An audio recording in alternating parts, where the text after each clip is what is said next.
Agora, quando eu comecei ali, era difícil, porque você não teria que ser só um vendedor de carro. Porque primeiro, ninguém ganha dinheiro vendendo carro. Você não ganha dinheiro em venda de carro, você ganha dinheiro na compra do carro. Só que para você... Olá, boa noite. Estamos começando o segundo episódio do podcast A Realidade dos Fatos, a Vida do Empreendedor. A ideia desse projeto é trazer para vocês a realidade do dia a dia de um empreendedor. Estamos começando hoje o segundo episódio, estamos hoje na Reiari Automóveis, conhecendo a loja do Reinan, e ele vai falar um pouco do negócio dele, da loja. E, Reinan, queremos te agradecer por estar nos recebendo aqui hoje, para conhecer um pouco da tua história, da tua trajetória, os momentos bons, os momentos ruins, e bastante pessoas estarão vendo esse podcast e que possam aprender com a tua experiência de vida e levar para a vida deles, né? Aprender com a tua experiência e tentar corrigir rotas de bastantes empreendedores. Fique à vontade, mais uma vez obrigado e vamos lá.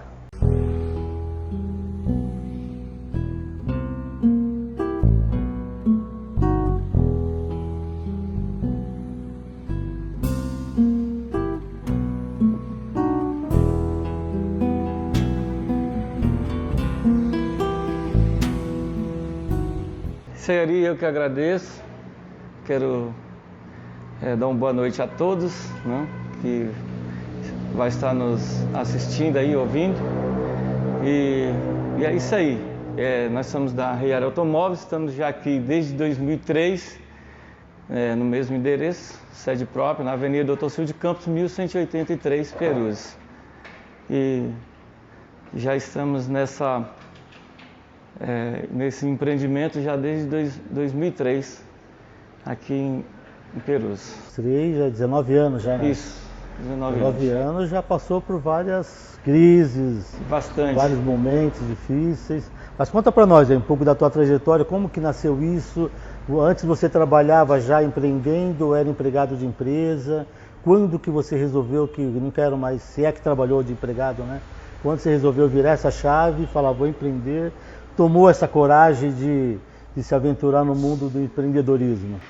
Então, eu completei agora no dia 31/8, 51 anos. E desde os 20 anos que eu trabalho, 19, 20 anos que eu trabalho, e empresa privada, trabalhei só em 3 empresas e sempre tive o desejo de empreender.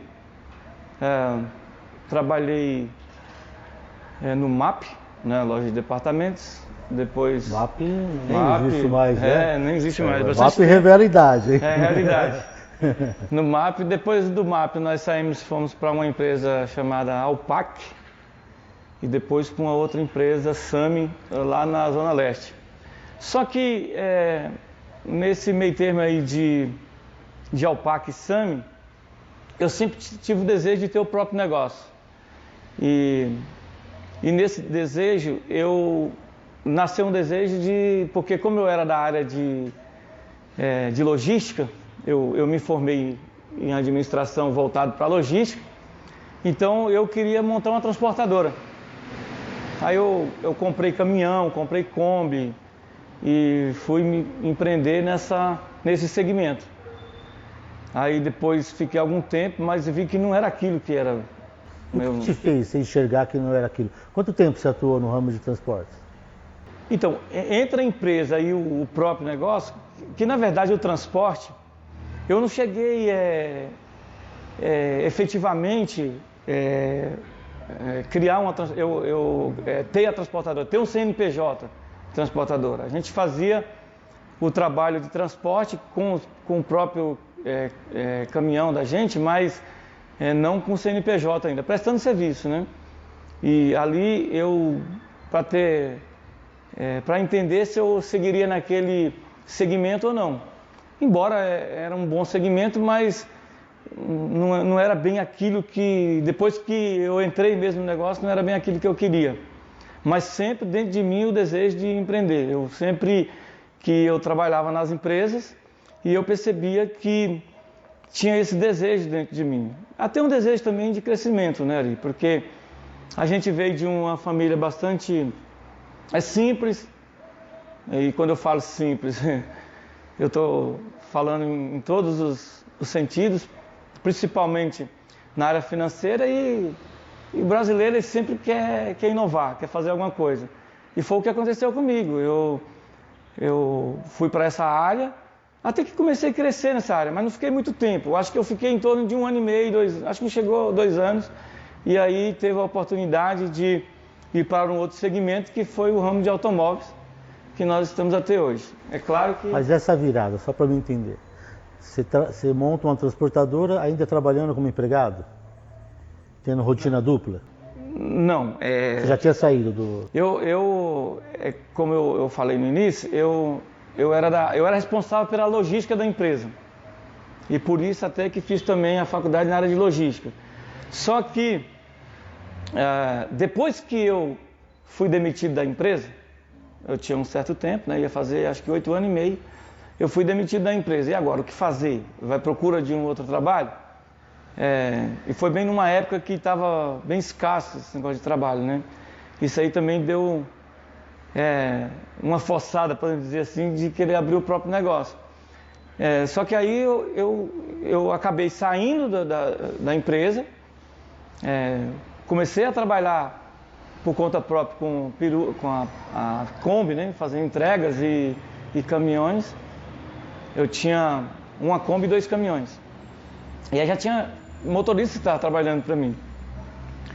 Mas é aquilo que eu falei, eu fiquei acho que 1 ano e meio e não era bem aquilo, porque quando você vai planilhar tudo isso também, nos fritados ovos você vai ver que não sobraria muita coisa. Eu estava tendo muito trabalho, né, e pouco retorno.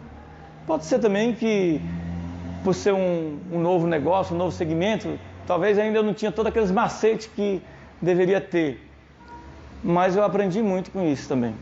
Então, até para a gente explorar um pouco disso, que a ideia desse podcast é atingir aquelas pessoas que estão começando o empreendimento, o empreendedorismo, ou tem medo de empreender.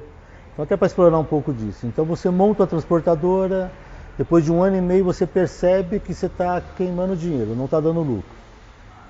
E você chega a uma conclusão em cima do quê? De planilhas, de cálculos? Sim. A gente sempre procura fazer um gerenciamento, né, um planilhamento de custo. E chegamos a uma conclusão que a conta não estava fechando. Né? E tinha muita burocracia também na época. E também tinha a questão de eu não conhecer muito do segmento. E assim, eu acho que quem quer ser empreendedor, uma das coisas que ele precisa já ter em mente é o seguinte: nem tudo que você vai fazer vai dar certo. Você vai para um segmento, aí de repente você tem que pular para um outro, ou mesmo naquele segmento que você acha que vai dar tudo certo, na maioria das vezes, ou quase que na totalidade, vai dar errado. Só que uma das coisas que você não pode deixar é a persistência. Você tem que persistir naquilo ali, né? Ser resiliente, né? Ser resiliente. Mas aí, por exemplo, você está lá 1 ano e meio, descobre que não é aquilo, não está dando certo, deve bater uma frustração, algum pensamento. E quando você toma a decisão de parar com esse negócio de transportador e migrar para outro? E como que foi essa trajetória, para sair de um para outro negócio? Então, essa trajetória, quando eu já tinha ciência que eu ia terminar com a área de transporte, que eu não era aquilo que eu queria, não era bem assim, não era aquilo que eu queria, não era aquilo que, não era o retorno que eu acharia que daria, né? O que eu estava esperando não estava vindo. Eu também acho que foi um pouquinho de imaturidade, porque quem é empreendedor sabe. Agora eu sei dizer isso, mas na época eu não tinha essa experiência de que não é do dia para a noite que você tem um retorno. É como uma plantação, você planta, tem que esperar todo aquele tempo para que você tenha um retorno daquilo que você plantou, colher o que você plantou. E na área do empreendedorismo não é diferente. Mas assim, graças a Deus que eu percebi a tempo, né? E uma das coisas que eu procuro ser, desde quando eu comecei a empreender, é sempre fazer as coisas com o pé no chão, fazer com segurança. Como eu falei no início, mesmo com todas as cautelas, tomando todas as cautelas, você ainda assim, há momento que você bate o desejo de você voltar atrás. Então, mas você falou uma coisa agora, antes de até explorar o voltar atrás, você falou uma coisa que me pôs a pensar. Você falou, poxa, talvez eu fechei eu era imaturo, eu não sabia que qualquer negócio tem um tempo de maturação, de ter retorno. Então você acha que você fechou antes dele maturar e pode ser que ele tivesse dado certo? Ou você viu no segmento, porque para você tomar uma decisão de parar, o segmento tem que estar ruim, o seu negócio não está bom, uma série de fatores. Você acha que parou por imaturidade, bateu o desespero, que se tivesse esperado mais talvez tivesse dado certo, ou não? Sim, eu creio que foi falta de experiência e maturidade. Porque geralmente você não vê, e o que eu vou falar aqui, eu não quero menosprezar as pessoas da minha idade não, mas geralmente você não vê uma pessoa já com uma certa idade procurar empreender. Não que isso não que isso seja errado, não é. Mas a força já não é a mesma, a garra já não é a mesma. De quando você está mais novo, né? Você tem maturidade, mas você tem força, você tem perspectiva, né? Isso aqui também eu não quero jogar um balde de água fria de ninguém que queira continuar agora, né? As pessoas que queiram continuar agora, independente da idade... O então pode empreender, né? Você não está desmotivando ninguém, não. Não estou desmotivando, mas a gente está trazendo para uma realidade, que é uma realidade. Quando você quando você é mais novo, você tem mais gás para colocar naquilo ali. E todo empreendimento que você faz, ou queira ou não, tem que ter gás. Você não acha também que assim, que o mais novo, ele é meio cego, ele acredita, quando vai dar certo? Sim, isso que você falou é muito legal, porque a maioria das pessoas hoje não empreende, não vai para o empreendedorismo. Eu acredito que o fator principal é o medo. É o medo. E esse medo, ele é até bom, de um certo ponto, né? Até um certo ponto. Ele até que é bom. Mas quando você é novo, você tem muito gás, você não tem muito medo de você colocar a cara e fazer. Eu acredito que quando você é mais novo, você imagina o seguinte: bom, se dá errado, eu tenho tempo suficiente para recuperar. Quando você está um pouco mais experiente, você vai errar menos, mas também a probabilidade de você crescer também é menos. A tua explosão é outra. A explosão é outra. Aí você tem mais sabedoria, mas a explosão é outra. A explosão é outra. Mas voltando lá, pegando onde você parou. Então você acha que desistiu do transporte por imaturidade, e aí o que você faz? Você vende os caminhões, o que você faz? Então, bate aquela frustração, né? A primeira coisa que você pensa é o seguinte: bom, já que não está fluindo, eu vou vender tudo, e isso que eu fiz mesmo. Eu vendi a Kombi, vendi os caminhões, e aí a primeira coisa que vem na sua cabeça é: vou voltar para a empresa privada, vou voltar para o mercado de trabalho. Só que, quando você volta para o mercado de trabalho, por mais que você seja um mega diretor, gestor, você pode ser o melhor, mas você vai ter, eu acredito que, não sei se eu estou obsoleto nessa área, mas você tem um limite. Eu acho que assim, por mais que o cara seja o mega diretor, eu acho que ele tem um limite, né? E quando você é empreendedor, não, você não tem limite. O céu é o limite. A sua coragem é o limite. E o chão é outro limite. É outro limite, porque tanto vai quanto volta, né? Então, por isso que tem que fazer com muita segurança. Mas assim, eu como um empreendedor, eu não aconselharia ninguém que tem essa veia, que tem esse desejo de deixar parado. Não, você tem que desenvolver. Você tem que fazer isso acontecer. Por quê? Porque tem pessoas boas mesmo, pessoas com muita habilidade, pessoas com muita garra, e você vê essa pessoa dando tanta produtividade para outras pessoas, que não é errado, mas ele pode dar essa produtividade para ele mesmo. A gente tem uma frase que a gente usa na consultoria que é: você pode ser dono da sua própria jornada ou fazer parte da jornada de alguém. De alguém. Só que quando você faz parte da jornada de alguém, eu acredito que você está limitado, porque quem na verdade não tem limite é quem é o empreendedor. É claro também que o fator risco também está todo nele, né? Está todo nele. Eu sempre brinco que se eu tivesse na empresa privada, eu acho que eu ainda tinha meus cabelos. Porque quando você está na empresa privada, por mais que você tenha muitas atribuições, né? Mas quando você sai dali, a tua mente não vai estar lá naquele negócio. Não adianta falar que está, que não vai estar. Pode até estar, mas vai estar 50%. Agora, quando você é dono do seu próprio negócio, não adianta. Você vai estar o tempo todo... Eu não sei porque quem é dono do próprio negócio, a noite parece que é mais curta, né? É mais curta. Ela não consegue ser... Você não consegue sonhar. Ela não consegue ser de 8 horas, é mais curta. Não, ela é mais curta. Ela chega umas 4 horas aí. Mas voltando lá, e você vende tudo, e como você veio parar na área de automóveis? Então, é muito engraçado porque eu vendi tudo, coloquei o dinheiro no banco, mas eu não posso deixar dinheiro no banco, né? E aí até deu a ideia de procurar voltar de novo para o setor privado. Só que nessa de voltar, eu tive a oportunidade de ser convidado por um amigo que já tinha esse segmento de carros para mim trabalhar com ele. Ele falou, não, enquanto você não entra na empresa, você poderia estar aqui dando uma força, trabalhar junto comigo. E eu agradeço muito ele também, que ele me fez conhecer em pouco tempo que eu trabalhei com ele, acho que só 3 meses, mas foi o suficiente para conhecer a área. E eu creio que era isso mesmo que estava na minha veia, porque foi muito pouco tempo para a gente aprender. E aprendemos e vi que aquilo ali realmente era o que eu queria. E não tive dúvida, e fui para cima. E no começo é difícil, porque, imagina, hoje você tem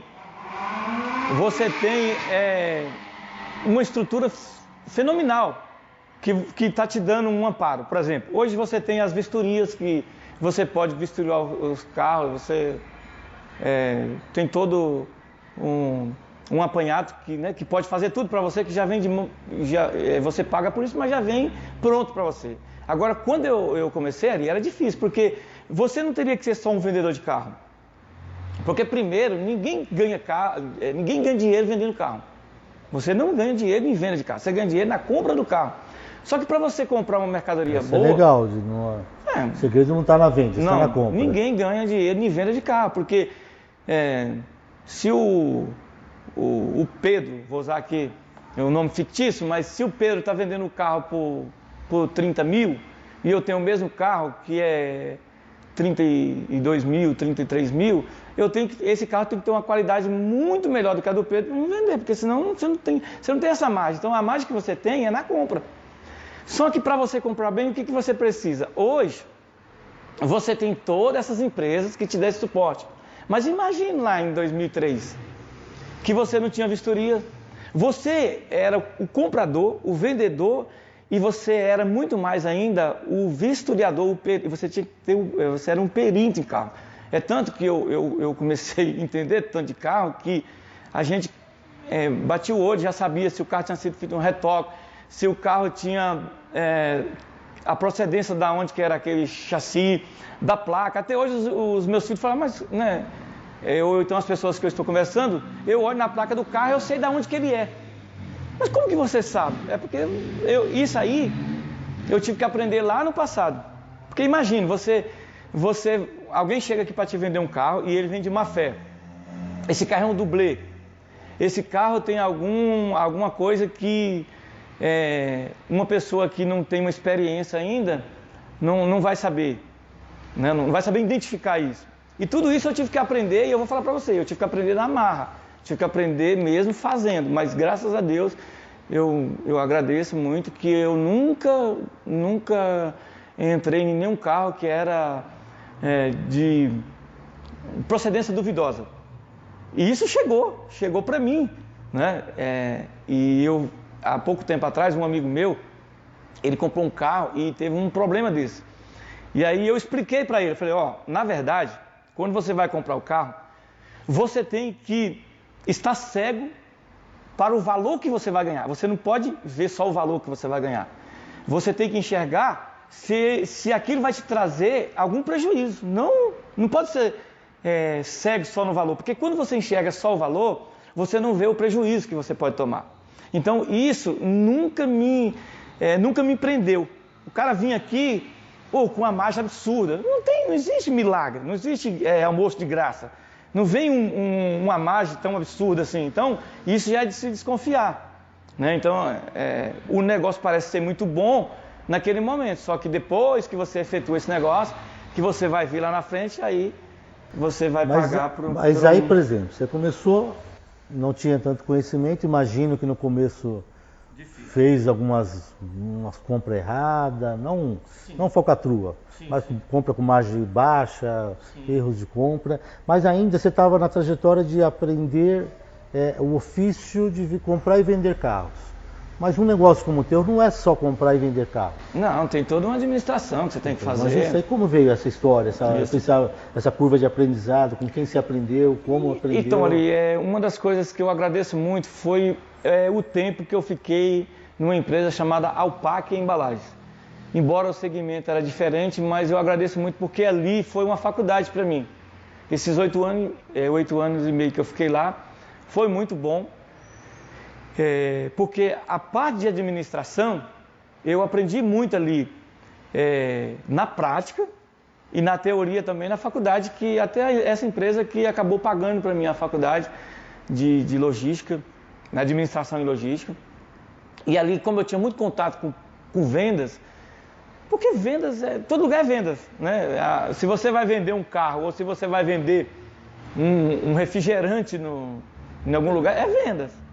Você tem que ter a habilidade de vender. Mas a questão não é só vender. É aquilo que eu te falei.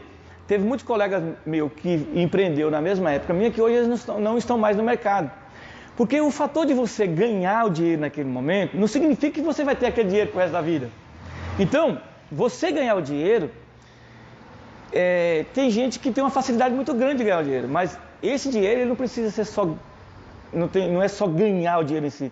Você precisa também gerenciar esse dinheiro, gerenciar esse negócio, né?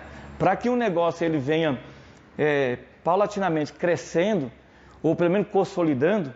No meu caso, o que eu fiz? Eu não expandi tanto, mas eu procurei consolidar. Né? Eu procurei consolidar aquilo que eu acreditei. E gerenciar. Porque também você pode ser um bom comprador, um bom vendedor, mas se você for um mau gerenciador, bom gerente, tem que ter o tripé da coisa. Hoje você tem uma loja. Sim. O que você está dizendo é que você não quis escalar, você não quis montar outras lojas. Você preferiu consolidar com uma loja. Eu cheguei a montar mais uma loja, aqui é prédio próprio, mas eu cheguei a ter um prédio alugado em outra localidade e tive também uma outra parceria, que essa outra parceria eu deixava o carro consignado. O que seria isso? Eu tinha um estoque maior do que o espaço, então eu cedia esses carros em forma de consignação para esses amigos. Sorry, que assim, é claro que o que eu vou falar, isso não vai abranger todo mundo, mas na maioria das vezes as pessoas não têm muito cuidado, porque em carro, por mais que você tenha cuidado, tem problema. Eu acho que todo segmento tem problema, mas imagine, você é meu amigo, aí você deixa um carro consignado comigo para vender, e você tem essa confiança em mim. E eu vendo esse carro para uma outra pessoa. E eu não faço aquele mecanismo, aquele gerenciamento o trâmite de documentação. Eu vou criar um problema para mim, vou criar um problema porque eu vendi e principalmente para você que confiou em mim. Então por isso que muita gente às vezes não consegue ficar no mercado. Por esses fatores de não saber gerenciar. Porque não é só vender, não é só você pegar o dinheiro. Você tem que vender, você tem que gerenciar, fazer com que essa documentação seja toda concluída para que você não tenha futuros problemas. E aí, por exemplo, quando que você achou que você já estava, já tô nadando de braçada nesse segmento, já entendi como se joga esse jogo. 1 ano e meio na transportadora, você falou, tô fora, não é para mim. Veio para o segmento de automóveis, 3 meses com um amigo, aprendeu um pouco do ofício, um pouco só, sim, montou seu próprio negócio, passou um pedaço, uma trajetória talvez inicial meio turbulenta, não sei. Mas quando você achou que você já estava bem, já estou nadando de braçada? Então, olha, como eu te falei, foi em 2003. E eu confesso para você que eu acho que nos primeiros 6 meses, 8 meses, várias vezes eu pensei realmente também em desistir. Porque, como eu te falei, nada é fácil no começo. Para todo mundo que vai montar seu próprio negócio, é muito difícil no começo. Imagina, você monta um negócio onde você tem do seu lado mais 2 ou 3 ou 4 segmentos que já estão consolidados e que você vai concorrer com essas pessoas. O que seria esse segmento? Tem outras lojas? Tinha, sim. Quando eu abri aqui, tinha uma loja, tinha 2 lojas do lado. Porque mesmo essa pessoa que me deu essa força no começo, ele continuou também com a loja dele. E se tornou concorrente. Né? Aí automaticamente você se torna concorrente. Mas é diferente de você tá num negócio da pessoa que ele já conhece e você conhece um pouco. É diferente quando você monta o seu próprio negócio, que aí todas as contas que vêm é você que vai ter que arcar com as contas, você que vai arcar com lucros e prejuízos. Né? E assim, uma das coisas que eu agradeço muito também foi minha esposa, que desde o começo ela veio trabalhar comigo e naquele momento que eu ficava para baixo, que eu queria parar, ela sempre dava uma força. Não, nós vamos conseguir, não vamos parar não. Sempre dando aquela palavra de incentivo e foi assim que a gente seguiu. Mas é claro, no começo, como eu falei, é muito difícil. É muito difícil, mas é prazeroso também, porque depois você vai plantando e aí você vê que lá na frente você vai colhendo o fruto daquilo que você plantou. A estatística do mercado, de Sebrae, etc., diz que um bom percentual das empresas não duram 3 anos. E outros não chega a 7 também. Né? Morrem nos 3 primeiros anos de vida. Mas geralmente essa curva da experiência, né? Porque bate o desânimo. Bate. A incerteza, os medos, e muita gente desiste ali no caminho, né? E eu acredito assim, eu posso estar errado, mas assim, eu estou falando de mim, eu acredito que o fator principal das pessoas não empreender é o medo. Porque, e quando eu falo medo, eu não estou falando cautela, porque cautela é diferente de medo, né? Mas tem muita gente que não vai por causa do medo. E se você quiser empreender, você vai ter que enfrentar turbulência, vai ter que enfrentar momentos difíceis, vai ter que enfrentar momentos em que você vai ver que a conta não fecha, não vai fechar, mas é aquilo. Me fala num momento desse, que você, fora o comecinho que você quis desistir, mas já estava consolidado, já estava voando baixo, e de repente uma turbulência, alguma coisa no mercado que aconteceu. Então, é porque nesse segmento que eu estou, a gente depende 100% das financeiras, ou quase que isso. Porque imagine, hoje os brasileiros que compram carro, eu diria que 95%, 97% eles optam pelo financiamento. Até porque não é que seja uma coisa ruim, é uma coisa boa, porque se você consegue com juro bom, é melhor você pegar o dinheiro que você tem lá e, sei lá, capitalizar ele em alguma coisa, fazer alguma coisa para que o próprio dinheiro paga a prestação do carro, é melhor do que você usar esse dinheiro. Só que isso quando tem o juro baixo. E o que é ruim para a gente? Quando eu falo que a gente depende 100% das financeiras para a gente efetivar a nossa venda, isso quando acontece algum fator no mercado que o juro aumenta muito, vem diretamente no nosso negócio. Eu acho que foi em 2007, eu abri em 2003, em 2007 teve um momento difícil. Eu tive um momento difícil porque foi aquele momento que foi 2007 e 2009, né, que deu problema lá nos Estados Unidos, que depois afetou aqui, foi o problema imobiliário. A crise do subprime. Sim, imobiliário que teve lá, que aí acabou que os bancos recolhem o dinheiro, né? Recolhem o dinheiro, o juro vai lá para as alturas, e aí isso impacta direto no nosso negócio. Então foi uma época que fechou, os bancos fecharam as torneiras, e tinham a insegurança, né, do mercado, e isso aí é ruim, porque você fica com os seus carros parados no estoque, não tem giro e você vai só perdendo dinheiro. Foi uma época que foi difícil, mas... Durou não lembro quanto tempo. Acho que durou quase que 1 ano e meio, 2 anos, em que durou. Mas assim, como eu falei lá no começo, uma das coisas que eu tomo isso como uma virtude, graças a Deus por isso. Não que eu sou melhor do que ninguém, mas eu tomo isso como uma virtude de fazer sempre as coisas com o pé no chão, procurar sempre ter um caixa reserva para esses momentos difíceis. E eu acho que eu consegui atravessar porque, com muito pesar, que a gente fala que teve muitos amigos nossos que pararam, não teve condições de continuar. Até porque acho que também não teve esse cuidado de, né, do momento das vacas gordas, guardar alguma coisa por um momento de vacas magras, né? E foi isso que eu fiz e graças a Deus estamos aqui até hoje. Atravessou essa fase de 2008, porque seu negócio, igual você falou, ele depende muito de um parceiro financeiro. Sim. Quase ninguém vem na tua loja e compra com à vista, passa em cartão. É muito difícil. Depende, sem um agente financeiro, o banco por trás do seu negócio é muito difícil para esse segmento. Sim, é difícil porque imagina, hoje, principalmente a gente que está no bairro mais periférico, então, as pessoas que compram são umas pessoas, trabalhadores que são mais assalariados mesmo, outras pessoas que às vezes não têm um salário tão alto e que depende do carro, né? E que precisa de um carro, às vezes, para passear ou para trabalhar, e que ele depende desse financiamento.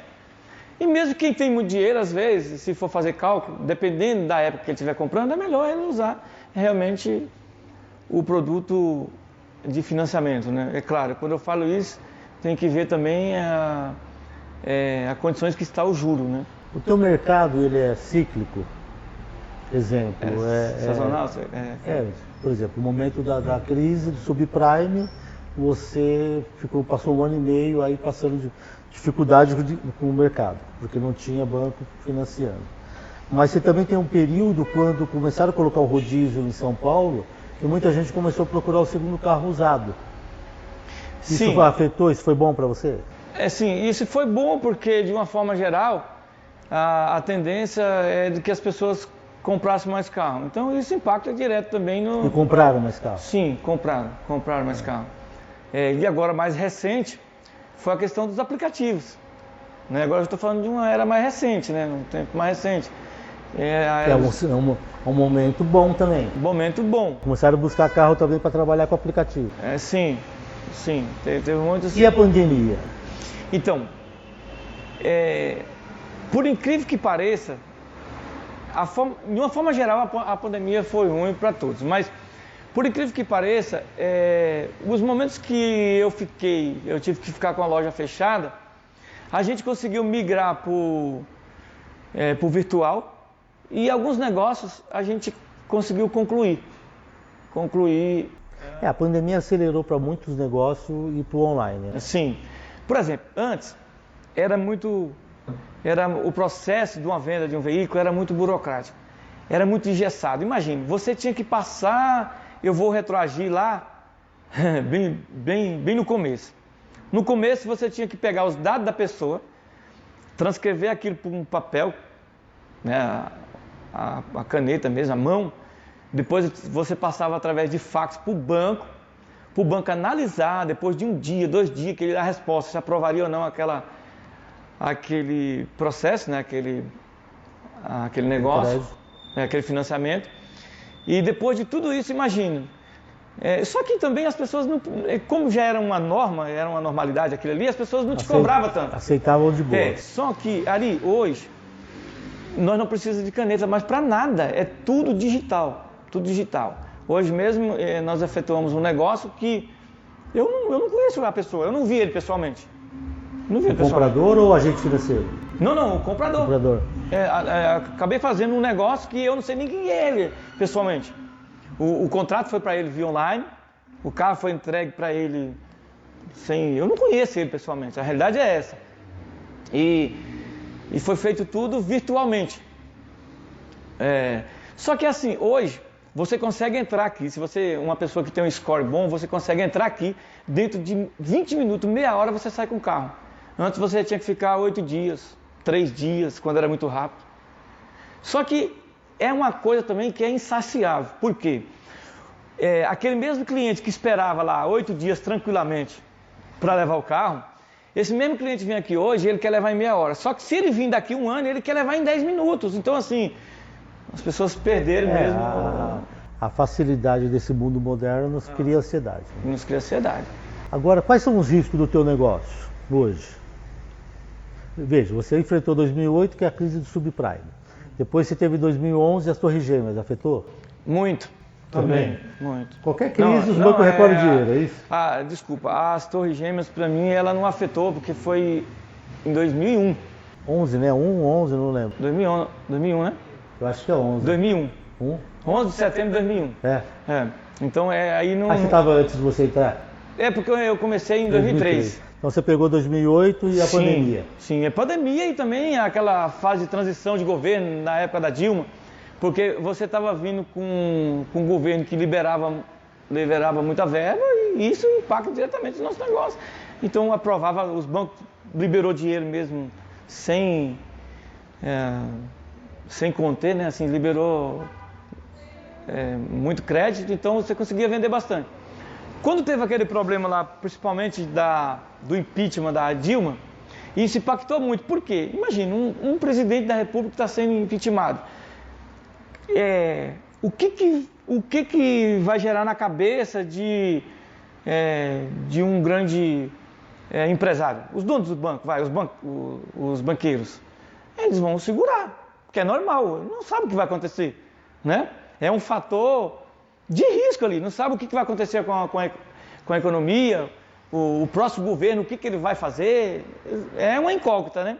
Então, isso aí, eu acho que pior do que a pandemia é quando tem alguma coisa, ou um fator externo, que tipo guerra,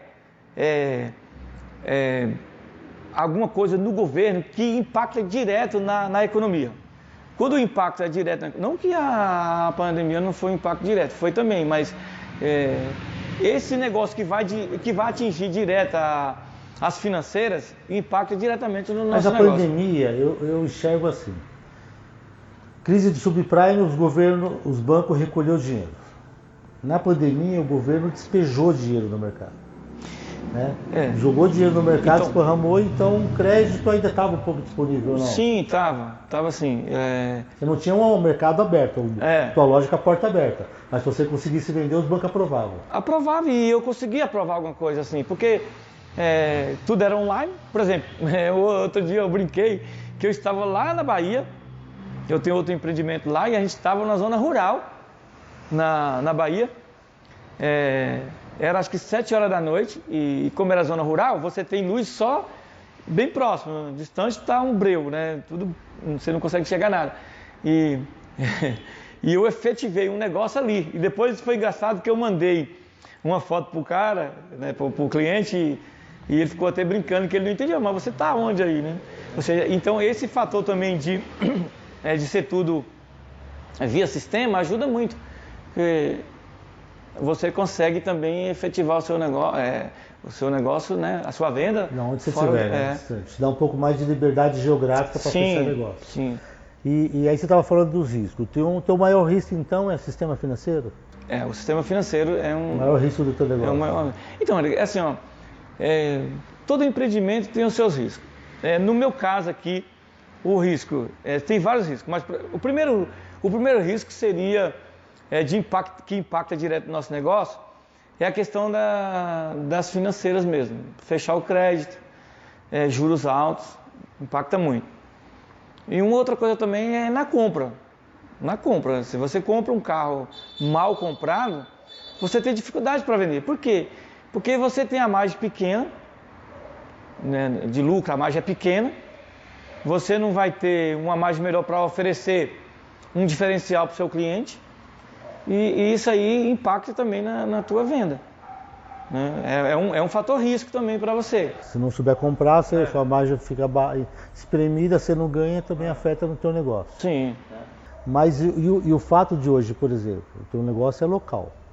Né? Então hoje a tua base de clientes está no teu entorno, ou hoje você tem medições que ela já saiu aqui da circunvizinhança, né, e já foi muito para o online.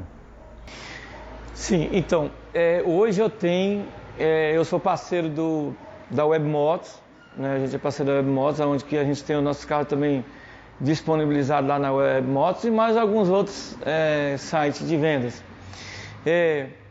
Eu estou procurando, eu estava com muita resistência. Sua? Isso é uma resistência minha da questão do online.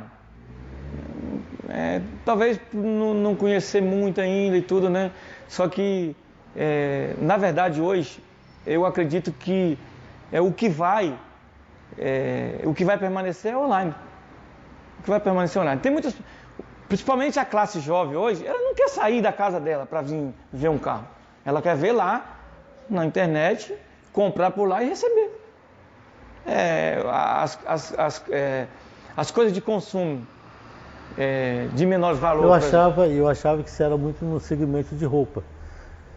As pessoas já compram calçado, roupa, bens domésticos, notebooks, tudo pela internet. Mas eu achava que carro a pessoa gostava de experimentar. Já estão comprando sem experimentar. Então, aqueles consumidores da minha idade, ele tem um pouco mais de resistência. Tem gente que deita debaixo do carro ainda? Tem gente que vem, que quer ver, mede o pneu, olha tudo e quer ver. Mas hoje também com essa questão das vistorias que a gente já tem um laudo, aí a gente disponibiliza esse laudo no sistema para o cliente ver tudo o que tem no carro, né? Traz mais segurança na compra. Traz mais segurança, os carros é tudo periciado, tem isso aí, mas é claro que tem ainda uma classe que ele precisa ver o carro, andar no carro, sentir o carro para ele comprar. Quando eu falo que isso é isentado para essa classe mais nova, a classe mais nova ela não quer perder muito tempo, para ela vir aqui andar no carro é uma perda de tempo. Ela quer olhar, viu lá se é aquilo mesmo que tem no sistema, é uma questão também de confiabilidade, né? Você colocar exatamente o que está e a pessoa compra. Eu já vendi vários carros pela internet que a pessoa olhou, fechou todo o negócio depois que ele veio buscar o carro. Ele veio retirar. Eu fico até um pouco que... como é que eu posso usar a palavra? Eu vou usar a palavra bem... eu fico um pouco cabreiro, né? Eu acho que é porque se fosse no meu caso, eu ia lá e queria sentir o carro. Mas a pessoa viu que é aquilo lá mesmo, pegou, nunca me falou nada.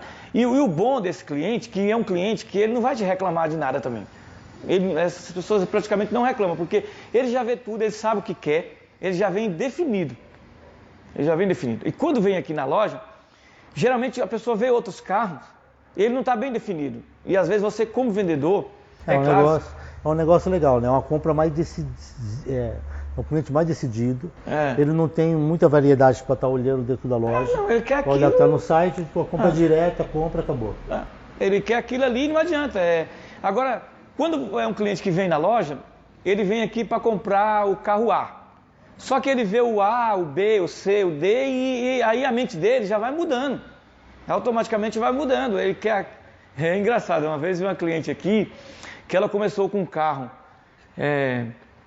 de 20 mil e depois ela estava em um de tipo 150 mil, 140 mil. E aí eu ficava sem entender. Eu procurava entender como que eu ia atender ela, porque ela... ela passeou por tudo quanto E aí é um cliente que você é um efeito sanfona, né? Uma hora vai lá, vem cá e você tem que entender realmente o que ela quer. Aí você vai conversando até... Alguns você consegue concluir a venda, né? Mas outros já é mais difícil. Se eu te perguntar, que também ajuda bastante quem está empreendendo. A gente fala muito do ecossistema de negócios. Imagine que a Reale está no meio de um ecossistema.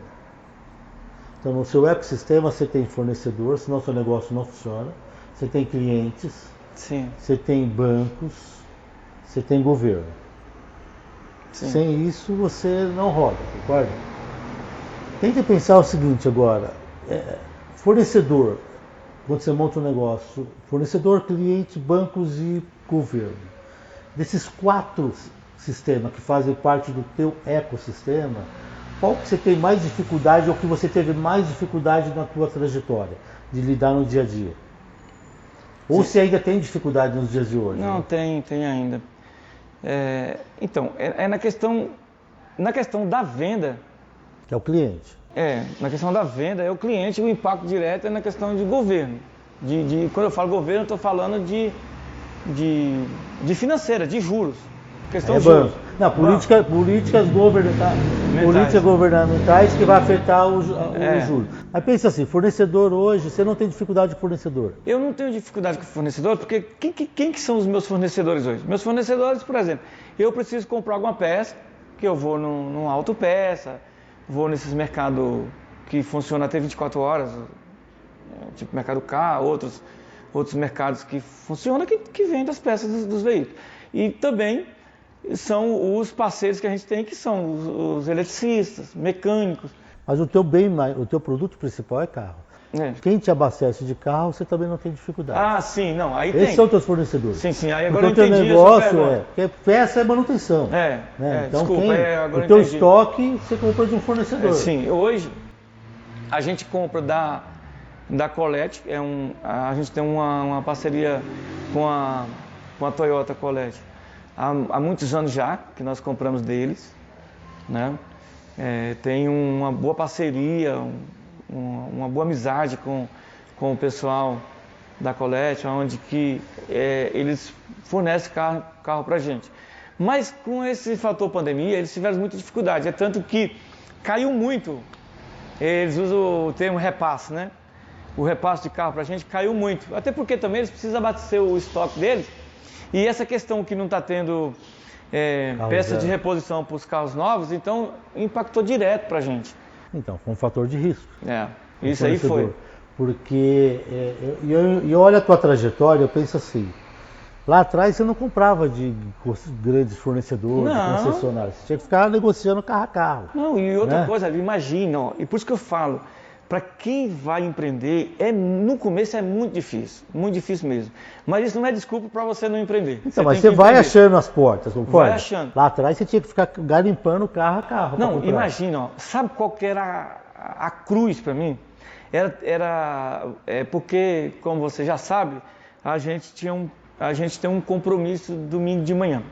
E o único dia que eu tinha que comprar carro era domingo de manhã, porque eu dependia das feiras.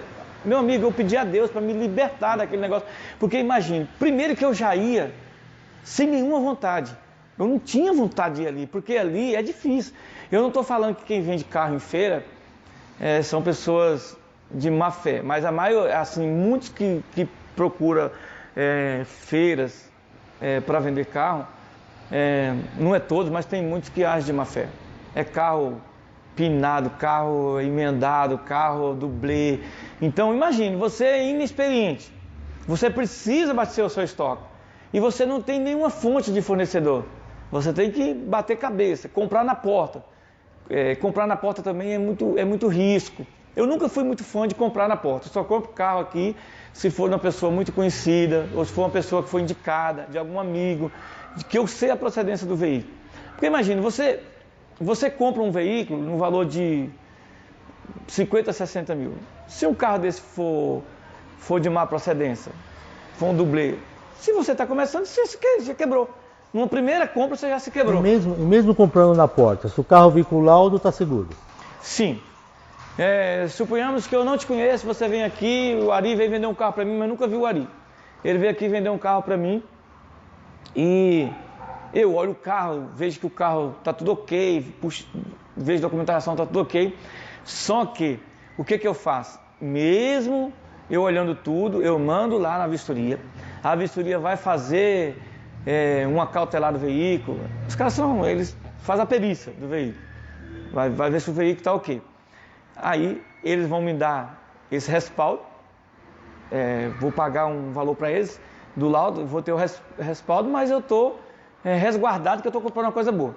Se isso dá ruim, porque também, né, ninguém é perfeito, pode ser que também que eles comem, deixa passar, comem bola, deixa passar, e eu estou garantido com eles que eles têm que... Então, mas foi uma trajetória, hoje você está muito mais seguro na compra do que antes. Hoje o teu risco é que o seu fornecedor esteja abastecido para te abastecer. Sim. Né? E a pandemia, como você está dizendo, a pandemia afetou até o elo da tua cadeia, que é o fornecedor, que está retendo carros para abastecer o estoque deles. Sim. Eu tenho uns 3 fornecedores assim que já são de muito tempo, que a gente compra deles né, que já é uma parceria longa.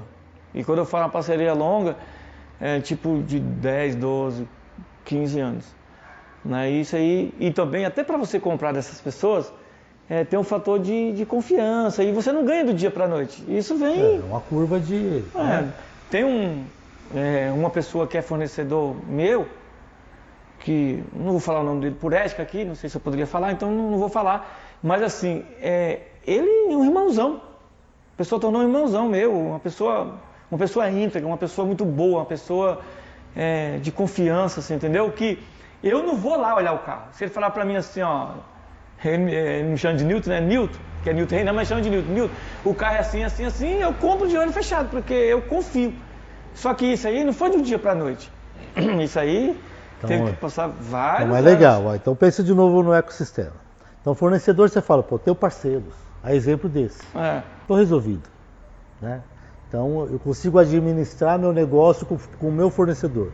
Quando você olha para outra elo do teu ecossistema, você tem um cliente. O cliente, pelo tudo que você já nos contou, também você está resolvido. Você tem dificuldades com o cliente? Não tenho dificuldade com clientes, né? É claro que quanto mais cliente, melhor, né? Mas não tenho dificuldade com clientes. Mas assim, Ariva, essa questão de carro é difícil também. Não é uma área ruim, mas é difícil.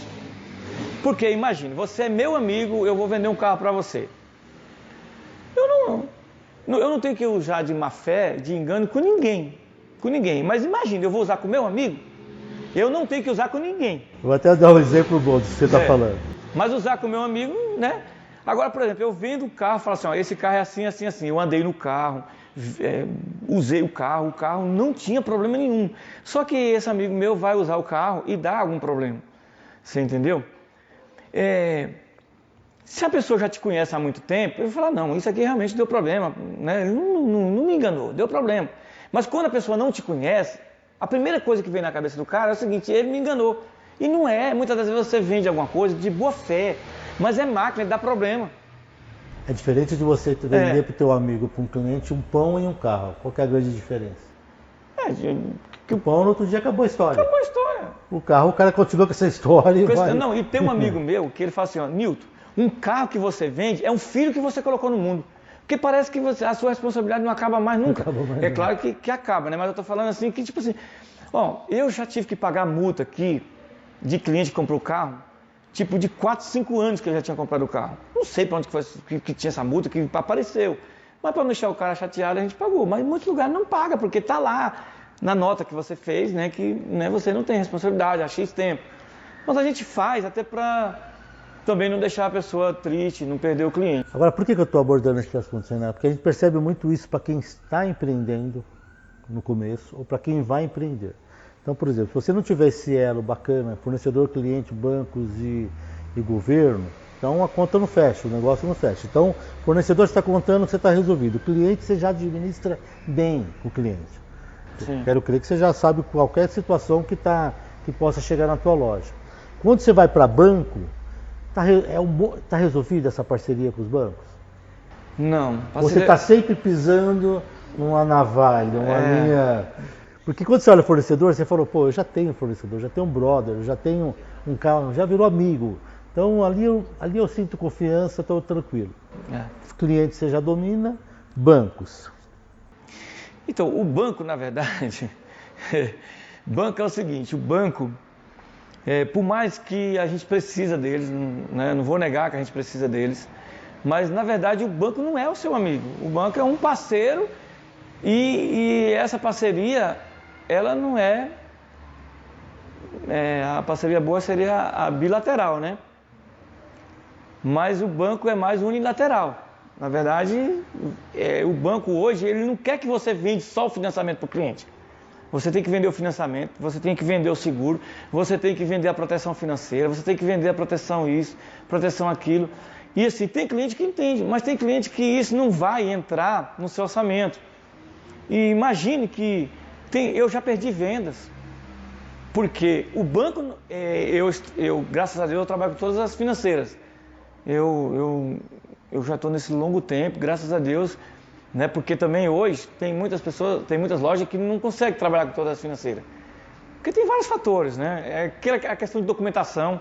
Se tem uma coisa que eu sou chato é com documentação. Eu procuro fazer de tudo para não ter problema com documentação. Porque o carro estando no nome do cliente é bom para o cliente. O carro estando no nome do cliente é bom para a loja. O carro estando no nome do cliente é bom para o banco, porque se está no nome do cliente e foi comprado através da financeira, está alienado. Então não tem...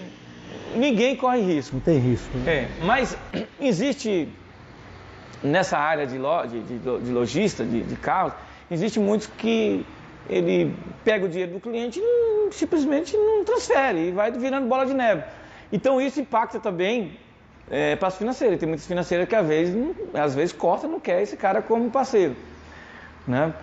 Graças a Deus, de modéstia parte, graças a Deus eu trabalho com todas as financeiras, mas a gente todos os dias recebe pancada, porrada todo dia para dar produção com todos esses Mas é engraçado, ó, olha o que você está dizendo. Olha que engraçado. Você é um fornecedor de carro. Sim. Né? O banco, para você, ele fornece alguma coisa? Ele é um fornecedor?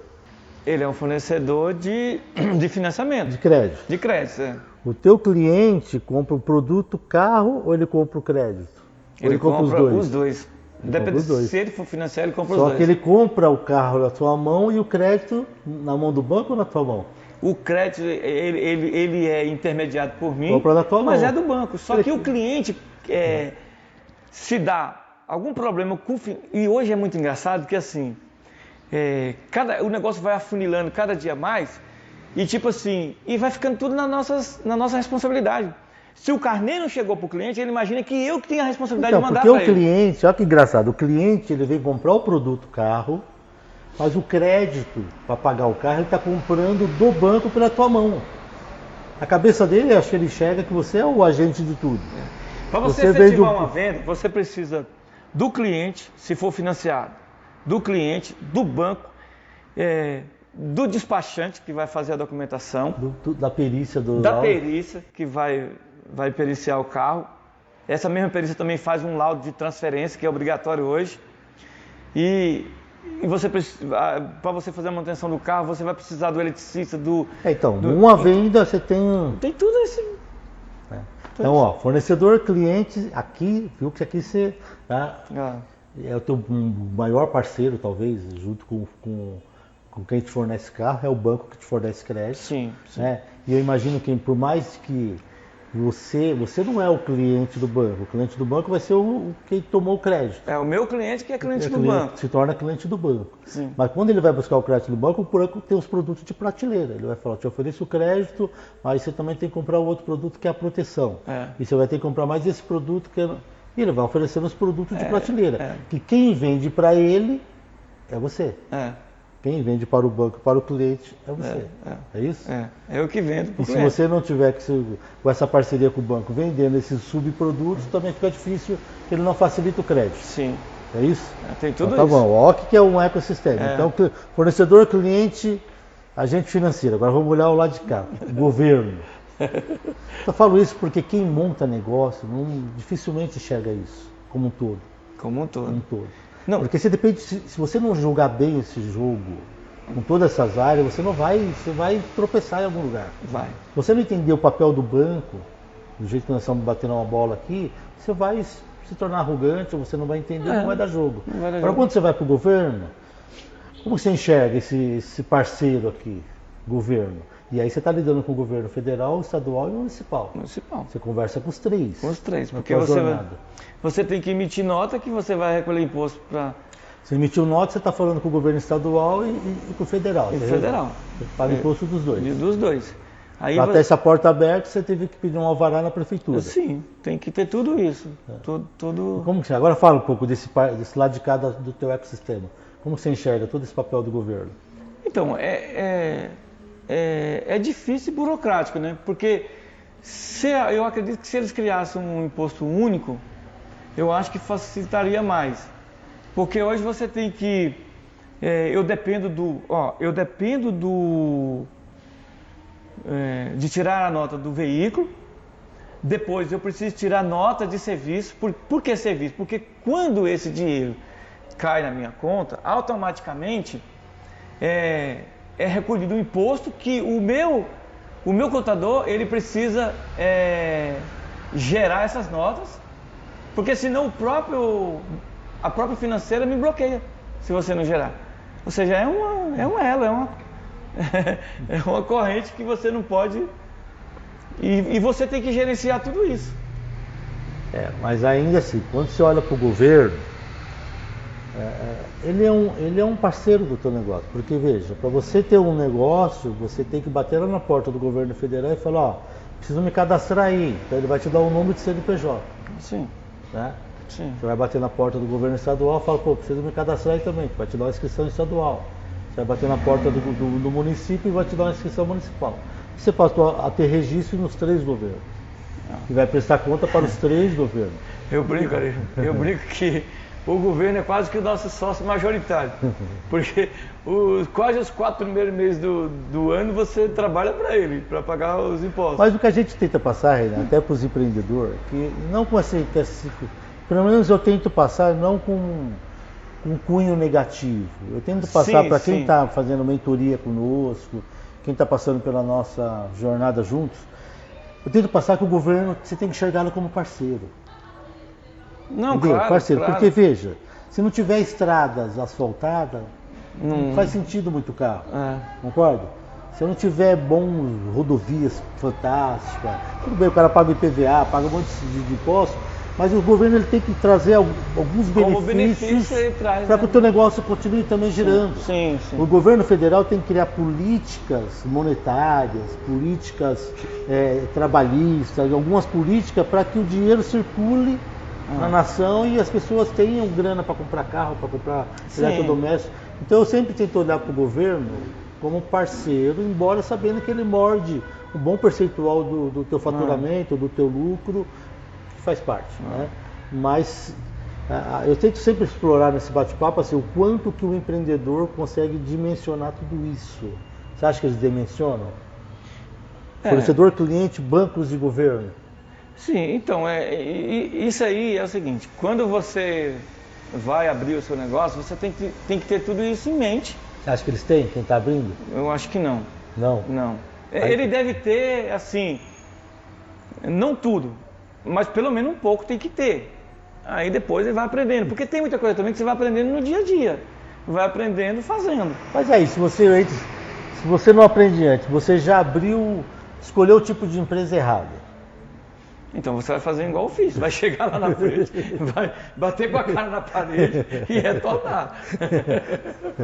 É melhor começar certo. Começa certo, né? Começa certo. Embora mesmo você começando certo, e eu estou falando aqui não de uma forma pejorativa, mas embora você começando certo, você vai ter os altos e baixos. Não tem como, ali. Tem os altos e baixos. Né? Em tudo que você vai fazer, tem altos e baixos. E eu não tomo isso como coisa ruim, não. Eu acho que é bom, porque se fosse tudo bom, eu acho que a gente não ia dar muito valor também. A adversidade ela serve para você crescer, né? Eu acho assim, até nós tivemos uma proposta de montar esse podcast que a gente está tratando como uma realidade dos fatos de um empreendedor, até para que essas experiências sirvam para aqueles que estão começando. Sim. Sabe? Então, eu entendo que assim, eu vejo que quase ninguém começa tendo uma dimensão do todo. Eles vão entrando e vão tropeçando e vão ajustando durante a jornada. Né?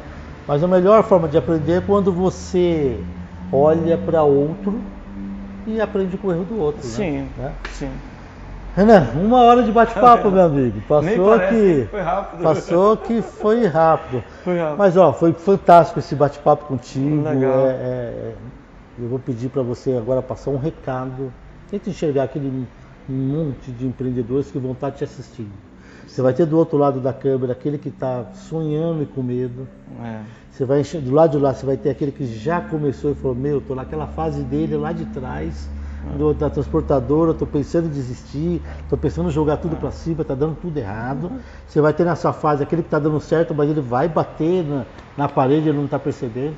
Então tenta passar a melhor mensagem, olhando para aquela câmera, para a melhor mensagem para esse grupo de pessoas. Sim. Para que essa aqui, né? Para aquela câmera ali, né? Vai lá.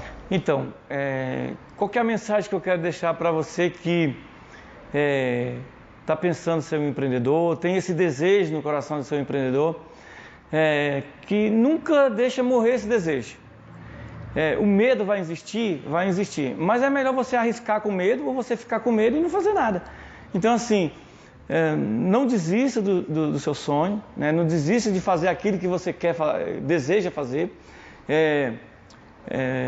O medo sempre vai existir, mas sempre fazendo com cautela você vai vencer. E uma das coisas que eu deixo como lição é você nunca desistir, ser sempre persistente no que você quer. Porque se você sabe aonde você quer chegar, você nunca vai desistir do seu sonho. Talvez lá atrás, se eu tivesse desistido, né, eu não teria chegado aqui até onde eu cheguei hoje. Então assim, um dos fatores que você tem que persistir é prosseguir e nunca desistir, sempre em frente. Legal. E agora, faz um pouco da propaganda da tua loja. Você está em Perus.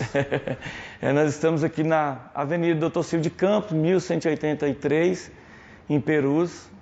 É prédio próprio. Nós já estamos aqui há 19 anos, né, aqui nesse segmento. E você que deseja adquirir um carro, temos os melhores carros aqui para te oferecer, com os melhores juros, parceria com todos os bancos e também temos parceria própria. E também te encontra na internet? Encontra na internet, tanto no site da Webmotos, que é bastante conhecido, ou no www.reiarecomérciodeveículos.com.br.